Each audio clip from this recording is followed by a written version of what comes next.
दोस्तों आज की इस वीडियो में हम बिहार डीएलएड एंट्रेंस एग्जाम के लिए साइंस एंड सोशल साइंस के पिछले साल पर आधारित मोस्ट इंपॉर्टेंट प्रैक्टिस सेट 7 करने वाले हैं।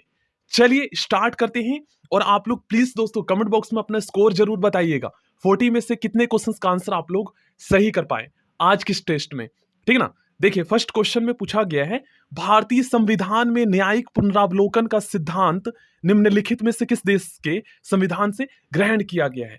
इस क्वेश्चन का सही आंसर होगा दोस्तों संयुक्त राज्य अमेरिका के संविधान से। अब चलिए दोस्तों हम समझते हैं आखिर न्यायिक पुनरावलोकन का मतलब क्या होता है। देखिए न्यायिक पुनरावलोकन से तात्पर्य न्यायालय की उस शक्ति से है जिस शक्ति के बल पर वह विधायिका द्वारा बनाए गए कानूनों, कार्यपालिका द्वारा जारी किए गए आदेशों तथा प्रशासन द्वारा किए गए कार्यों की जांच करती है।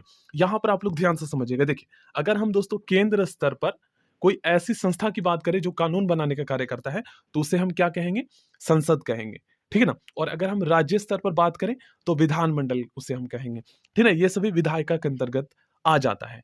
अब दोस्तों भारतीय संविधान के द्वारा भारत के न्यायालयों को न्यायिक पुनरावलोकन के जरिए यह शक्ति प्रदान किया गया है कि अगर विधायिका कोई ऐसा कानून बना दे जो कि जनता के हितों में ना हो, संविधान के बिल्कुल जो है प्रतिकूल हो संविधान के नियमों के, तो न्यायिक पुनरावलोकन के जरिए भारत का सर्वोच्च न्यायालय उच्च न्यायालय जो है उसकी जांच करेगा और अगर वो प्रतिकूल है तो उसे अवैध घोषित कर सकता है, उससे रद्द कर सकता है, ठीक है। इसीलिए तो भारत के जो न्यायालय है उसे दोस्तों क्या कहा गया है, संविधान का संरक्षक कहा गया है, अभिभावक कहा गया है, ठीक है ना। अब कार्यपालिका के अंतर्गत पुलिस प्रशासन आ जाता है, इसमें सीबीआई आ जाता है और भी बहुत सारी एजेंसी आ जाती है, ठीक है ना। तो कार्यपालिका द्वारा जारी किए गए आदेशों तथा प्रशासन द्वारा किए गए कार्यों की जांच करती है। जैसे मान लीजिए किसी व्यक्ति को गिरफ्तार कर लिया गया है तो उसकी गिरफ्तारी वैध है या अवैध, ये सभी न्यायिक पुनरावलोकन के अंतर्गत आता है। और कुछ शक्ति भारत की जनता को भी प्रदान किया गया है मौलिक अधिकारों के अंतर्गत, जैसे संविधान का अनुच्छेद 32 जिससे भारत के doctor B are Ambedkar ji ने जो है संविधान की हृदय और आत्मा की संज्ञा दी है। इसके अंतर्गत दोस्तों इसे किस नाम से जानते हैं, इसे हम दोस्तों राइट टू कॉन्स्टिट्यूशनल रिमेडीज, संवैधानिक उपचारों के अधिकार के नाम से जानते हैं। इसी के द्वारा अगर हमारे अन्य मौलिक अधिकारों का हनन होता है तो हम न्यायालय में जा सकते हैं अभी अपने अधिकारों को प्राप्त करने के लिए। इसमें अधिकार परीक्षा, बंदी, प्रत्यक्षीकरण, रीट, परमादेश, आदेश, ये सभी जो है मतलब शक्तियां होती है। सेकंड क्वेश्चन, निम्नलिखित में से किस अनुच्छेद के तहत राष्ट्रपति साहित्य, विज्ञान, कला और समाज सेवा से संबंधित व्यक्तियों को राज्यसभा में मनोनीत करते हैं। किस आर्टिकल के तहत, अनुच्छेद 80, ठीक है ना, 3 के तहत। थर्ड क्वेश्चन, राष्ट्रपति किस वीटो के तहत, ठीक है ना, किसी विधेयक को संसद के पास पुनर्विचार के लिए भेजता है। इस क्वेश्चन का सही आंसर होगा दोस्तों निलंबनकारी वीटो के तहत राष्ट्रपति जो है ना किसी बिल को संसद के पास पुनर्विचार के लिए भेजता है। फोर्थ क्वेश्चन, निम्नलिखित में से किस संविधान संशोधन के तहत मौलिक अधिकारों की संख्या 7 से 6 कर दी गई। इस क्वेश्चन का सही आंसर होगा दोस्तों 44वां संविधान संशोधन के तहत दोस्तों संपत्ति के जो अधिकार था ये एक मौलिक अधिकार था शुरुआत में, लेकिन संविधान के 44वें संविधान संशोधन के तहत 1978 में इसे मौलिक अधिकारों की श्रेणी से हटाकर एक कानूनी अधिकार बना दिया गया, ठीक ना। तो वर्तमान में कुल 6 मौलिक अधिकार हैं, शुरुआत में हमारे कुल 7 मौलिक अधिकार थे, ठीक ना। 7वां मौलिक अधिकार कौन सा था, तो 7वां हमारा संपत्ति का मौलिक अधिकार था, ठीक है, जो कि वर्तमान में एक कानूनी अधिकार है। नेक्स्ट क्वेश्चन करते हैं। देखिए 44वां संविधान संशोधन और 42वां संविधान संशोधन, इससे एग्जाम में दोस्तों काफी क्वेश्चंस पूछे जाते हैं तो इन्हें आप जरूर करके जाना। पढ़िए यहां पर देखिए 42वां संविधान संशोधन को दोस्तों लघु संविधान के नाम से भी जाना जाता है। सोचिए ये कितना मतलब इंपॉर्टेंट, कितना महत्वपूर्ण संशोधन होगा। 42वें संविधान संशोधन अधिनियम के तहत संविधान की प्रस्तावना में 3 नए शब्द जोड़े गए, समाजवादी, धर्मनिरपेक्ष एवं अखंडता। तो एक क्वेश्चन ये बनता है कि कौन से संशोधन के तहत संविधान की प्रस्तावना में समाजवादी, धर्मनिरपेक्ष एवं अखंडता जोड़े गए, तो 42वें संविधान संशोधन के तहत। उसके बाद एक और महत्वपूर्ण संशोधन, इस संशोधन में नागरिकों के लिए एक नए भाग 4A मतलब कि 4A के अंतर्गत आपको पता है दोस्तों हमारे मौलिक कर्तव्यों का वर्णन किया गया। संविधान के भाग 4A में के अनुच्छेद 51A के अंतर्गत 10 मूल कर्तव्यों को जोड़ा गया, ठीक ना। उसके बाद 2002 में जो है 86वें संविधान संशोधन होता है जिसके अंतर्गत 11वां मौलिक कर्तव्य भी जोड़ा गया था। और एक क्वेश्चन ये पूछा जाता है कि 11वां मौलिक कर्तव्य कौन सा है, तो ये आप लोग याद कर लीजिएगा। क्वेश्चन नंबर 5, राष्ट्रपति के पद के लिए निम्नलिखित में से कौन अर्हताएं शामिल नहीं है? कौन सा शामिल नहीं है? देखिए, इस क्वेश्चन का सही आंसर होगा कम से कम 100 अनुमोदक हो। ये सही नहीं है। बाकी ऊपर में जितने तीनों ऑप्शन में जो स्टेटमेंट लिखा है ये बिल्कुल सही है। वह 35 वर्ष की आयु पूर्ण कर चुका हो। ठीक ना, राष्ट्रपति बनने के लिए जो है ना मिनिमम जो आयु निर्धारित किया गया है ये 35 साल निर्धारित किया गया है।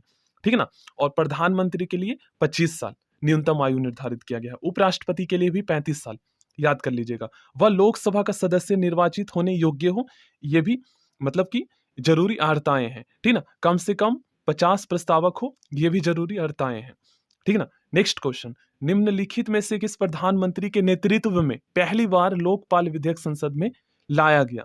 इस क्वेश्चन का सही आंसर होगा इंदिरा गांधी के नेतृत्व में 1968 में। निम्नलिखित में से कौन संसदीय शासन व्यवस्था की विशेषता नहीं है? तो इस क्वेश्चन का सही आंसर होगा दोस्तों निचले सदन का विघटित ना होना। ये संसदीय शासन व्यवस्था की विशेषता नहीं है। ठीक है ना, निचले सदन का विघटन ना होना ये संसदीय शासन व्यवस्था की विशेषता नहीं है। नेक्स्ट क्वेश्चन, निम्नलिखित में से किसका वरीयता क्रम ऊपर है? ये आपको बताना है। तो इसका सही आंसर होगा दोस्तों प्रधानमंत्री का। ठीक है ना, वरीयता क्रम सबसे ऊपर है। क्योंकि देखिए, राज्यपाल हो, किसी राज्य का गवर्नर हो, या मुख्य निर्वाचन आयुक्त हो, या भारत के मुख्य न्यायाधीश हो, इसकी नियुक्ति दोस्तों कौन करता है? भारत का राष्ट्रपति करता है। और राष्ट्रपति कौन है दोस्तों? तो प्रधानमंत्री का प्रतिनिधि ही तो है, उसी के इशारे पर तो काम करता है। तो जब प्रधानमंत्री ही नहीं चाहेगा तो इसकी नियुक्ति ही उसके अनुरूप होगा ही नहीं। ठीक ना, तो प्रधानमंत्री के इशारे पर ही सब कुछ होता है। क्वेश्चन नंबर 9, निम्नलिखित में से कौन सा प्रावधान 1947 के भारतीय स्वतंत्रता अधिनियम का एक हिस्सा था? इसका सही आंसर ऑप्शन ए होगा। आप लोग रीड कर लीजिए इस ऑप्शन को। चलिए नेक्स्ट क्वेश्चन करते हैं। क्वेश्चन नंबर 10 में पूछा गया है मानव विकास सूचकांक, ठीक ना, मानव विकास सूचकांक की गणना किस आधार पर की जाती है? इसका सही आंसर होगा दोस्तों ऑप्शन डी। ये तीनों स्टेटमेंट सही है। जन्म के समय जीवन प्रत्याशा, साक्षरता दर और प्रति व्यक्ति आय, ठीक है, इन तीनों आधार पर जो है मानव विकास सूचकांक ह्यूमन डेवलपमेंट इंडेक्स HDI की गणना होती है। ठीक है ना, और देखिए एक क्वेश्चन ये पूछा जाता है दोस्तों कि HDI इंडेक्स को किसने विकसित किया था, किसने बनाया था? तो पाकिस्तान के एक अर्थशास्त्री थे महबूब उल हक ने बनाया था। ठीक है ना, चलिए नेक्स्ट क्वेश्चन करते हैं। बोत्सवाना की राजधानी कहाँ है? इसका सही आंसर होगा दोस्तों गैबोरोन।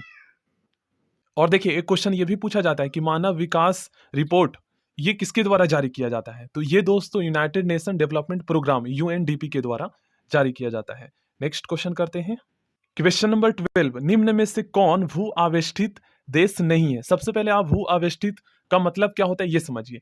ऐसा देश जिसकी कोई समुद्री तटरेखा नहीं हो, मतलब इसका मतलब यह है कि ऐसा देश जिसकी सीमाएं किसी समुद्र से लगा ना हो, ठीक ना, उसे भू आवेष्टित देश कहते हैं। तो इस क्वेश्चन का क्या आंसर होगा? निम्न में से कौन भू आवेष्टित नहीं है? ये पूछा गया। नामीबिया नहीं है, बाकी सभी देश है। ठीक ना, मतलब इन सभी देशों की कोई भी सीमा समुद्र से नहीं लगती। और अगर आपसे पूछा जाए जैसे दोस्तों कि भारत में कौन कौन से ऐसे राज्य हैं जो कि भू आवेष्टित राज्य हैं, तो मध्य प्रदेश हो गया, छत्तीसगढ़ हो गया, हरियाणा हो गया, झारखंड हो गया, तेलंगाना हो गया। ये सभी राज्य जो है ये भू आवेष्टित राज्य है क्योंकि इसकी सीमा किसी समुद्र से नहीं लगती है। नेक्स्ट क्वेश्चन, निम्नलिखित प्रमुख द्वीपों को उनके क्षेत्रफल के आधार पर घटते क्रम में दिया गया। निम्न में से कौन सा क्रम सही है? इसका सही आंसर होगा दोस्तों ऑप्शन बी। नेक्स्ट क्वेश्चन करते हैं। सेवराई की पहाड़ियां भारत के किस राज्य में स्थित है? सेवराई की पहाड़ियां दोस्तों भारत के तमिलनाडु राज्य में स्थित है। तमिलनाडु में सेवराई की पहाड़ियां स्थित है। नेक्स्ट क्वेश्चन, पाल घाट दर्रा किन दो राज्यों के बीच स्थित है? पाल घाट दर्रा दोस्तों ये केरल और तमिलनाडु राज्यों के बीच में स्थित है। देखिए दर्रा का मतलब क्या होता है, इसे हम इंग्लिश में माउंटेन पास कहते हैं। मतलब पहाड़ों के बीच में एक ऐसा रास्ता होता है ना जिससे एक साइड से हम दूसरे साइड आसानी से जा सकते हैं, उसे हम माउंटेन पास कहते हैं। नेक्स्ट क्वेश्चन, बिहार के निम्नलिखित जिलों में से कौन सा जिला किसी अंतरराष्ट्रीय सीमा से संबंधित नहीं है? इस क्वेश्चन का सही आंसर होगा दोस्तों पूर्णिया। बाकी सीतामढ़ी, अररिया और मधुबनी ये जो है अंतरराष्ट्रीय सीमा से संबंधित है। इसका मतलब यह है कि किसी अन्य देश से लगा हुआ है ये राज्य, ठीक ना। अंतरराष्ट्रीय का मतलब यही है यहाँ पर। देखिए ये जो क्वेश्चन है दोस्तों, ये मैप से पूछा गया है, तो मैप के भी क्वेश्चंस आते हैं 2-3। चाय की खेती के लिए निम्नलिखित में से कौन सी मिट्टी सर्वाधिक उपयुक्त होती है? चाय की खेती के लिए दोस्तों मतलब सबसे उपयुक्त जो मिट्टी होती है ना, ये होती है दोस्तों लेटराइट मिट्टी, मृदा, ठीक है ना। नेक्स्ट क्वेश्चन करते हैं, अनुपम झील बिहार के किस जिले में स्थित है? दोस्तों अनुपम झील बिहार के कैमूर जिले में स्थित है। नेक्स्ट क्वेश्चन, हुंडरू जलप्रपात वाटरफॉल झरना किस राज्य में स्थित है? ये वाटरफॉल स्थित है दोस्तों झारखंड में। अमेरिकी वैज्ञानिक एडविन हबल का नाम निम्नलिखित में से किस सिद्धांत से जुड़ा है? इस क्वेश्चन का सही आंसर होगा दोस्तों बिग बैंग थ्योरी से। देखिए ऐसा कहा जाता है दोस्तों कि आज से 13.7 अरब वर्ष पहले इस ब्रह्मांड की उत्पत्ति दोस्तों बिग बैंग सिद्धांत के अनुसार हुई है, इसी सिद्धांत से हुई है, ठीक है ना। आई होप आपको समझ में आया होगा। नेक्स्ट क्वेश्चन, निम्नलिखित में से सुमेलित युग्म की पहचान कीजिए, कौन सा इससे मैच कर रहा है? इस क्वेश्चन का सही आंसर होगा दोस्तों ऑप्शन डी। बिहार में हुए व्यक्तिगत सत्याग्रह के पहले सत्याग्रही कौन थे? अनुग्रह नारायण सिंह। देखिए अनुग्रह नारायण सिंह दोस्तों बिहार के पहले उप मुख्यमंत्री भी थे। अनुग्रह नारायण सिंह बिहार के पहले उप मुख्यमंत्री भी थे और बिहार के पहले वित्त मंत्री भी थे, याद कर लीजिएगा, ठीक है ना। और देखिए दोस्तों श्री कृष्ण सिंह जो है ना, ये बिहार के पहले मुख्यमंत्री थे। और अगर आपसे पूछा जाए कि बिहार केसरी के नाम से किसे जाना जाता है, तो श्री कृष्ण सिंह को बिहार केसरी के नाम से जाना जाता है। इसे श्री बाबू के नाम से भी जाना जाता है। अगर आपसे पूछा जाए कि देश रत्न के नाम से किसे जाना जाता है, तो डॉक्टर राजेंद्र प्रसाद को, ठीक है ना। और बिहार के पहले मुख्यमंत्री श्री कृष्ण जी ही थे, ठीक है, याद कर लीजिएगा क्योंकि ऐसे क्वेश्चंस एग्जाम में पूछे जाते हैं। नेक्स्ट क्वेश्चन रीड करते हैं, अब हमें खुले आम बगावत कर देश को विदेशी शासन से मुक्त करना है और साथियों मैं आपका और अपने सभी देशवासी भाइयों और बहनों को इसमें शामिल होने के लिए आह्वान करता हूं। निम्न में से किसने यह घोषणा की? सुभाष चंद्र बोस जी ने, याद कर लीजिएगा।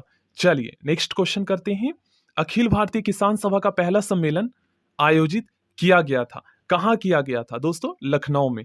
नेक्स्ट क्वेश्चन, मौर्य प्रशासन में राजस्व संग्रहण करने वाले क्या कहलाते थे? मौर्य प्रशासन में दोस्तों राजस्व मतलब कर इकट्ठा करने वाले जो थे, इनको क्या कहा जाता था? समाहर्ता, ठीक है ना। नेक्स्ट क्वेश्चन, हरदयाल बाबा हरिनाम सिंह टू डी लाट बाबा मोहन सोहन सिंह भकना और गुरुदत्त सिंह जुड़े थे, किससे जुड़े थे? इसका सही आंसर होगा दोस्तों गदर आंदोलन से। नेक्स्ट क्वेश्चन, वी राघवचारी द्वारा निम्नलिखित में से कौन सा संगठन स्थापित किया गया था? वी राघवचारी जी के द्वारा दोस्तों मद्रास महाजन सभा गठन का कौन सा संगठन स्थापित किया गया था? मद्रास महाजन सभा संगठन स्थापित किया गया था।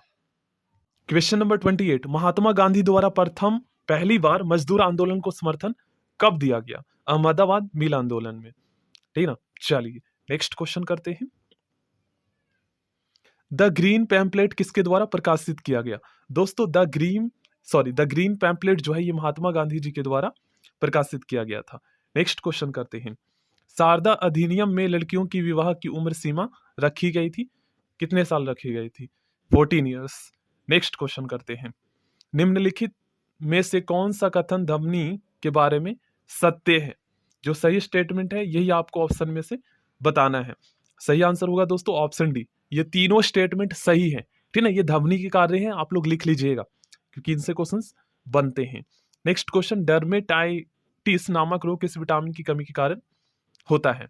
ये रोग होता है दोस्तों विटामिन B3 की कमी से, ठीक है ना। नेक्स्ट क्वेश्चन, चुंबकीय क्षेत्र में धारावाही चालक पर लगने वाले बल की दिशा किस नियम से जानी जाती है?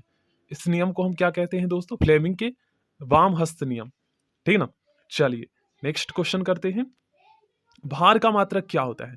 दोस्तों भार का SI मात्रक होता है न्यूटन, ठीक है ना। भार का, या आपसे पूछा जाए कि बल का SI मात्रक क्या होता है, तो न्यूटन ही होता है, ठीक है ना। भार और दाब का भार और बल का SI मात्रक न्यूटन होता है और दाब का एसआई मात्रक पास्कल होता है, याद कर लीजिएगा। आरएनए और प्रोटीन बनाने में कौन सा प्लांट हार्मोन उपयोगी है? सही आंसर होगा दोस्तों साइटोकाइनिन। नेक्स्ट क्वेश्चन करते हैं। निम्नलिखित में से किसमें त्रिविमीय क्रिस्टल प्रणाली नहीं पाया जाता है? इसका सही आंसर होगा दोस्तों ग्रेफाइट में नहीं पाया जाता है त्रिविमीय क्रिस्टल प्रणाली। नेक्स्ट क्वेश्चन, रेडियो सक्रिय तत्व बीटा किरणों का उत्सर्जन कौन करता है? सही आंसर होगा दोस्तों नाभिक से होता है, ठीक है ना। नेक्स्ट क्वेश्चन, आवर्त सारणी में बाएं से दाएं, ठीक ना, बाएं से दाएं जाने पर धात्विक गुण घटता है या बढ़ता है? इस क्वेश्चन का सही आंसर होगा दोस्तों घटता है, ठीक ना। वैद्युत संयोजक बंधन बनता है, इस क्वेश्चन का सही आंसर होगा दोस्तों विपरीत आवेशित आयनों के बीच, ठीक ना। वैद्युत संयोजक बंधन बनता है विपरीत आवेशित आयनों के बीच। थैंक यू दोस्तों, आप लोग प्लीज वीडियो को लाइक कीजिएगा।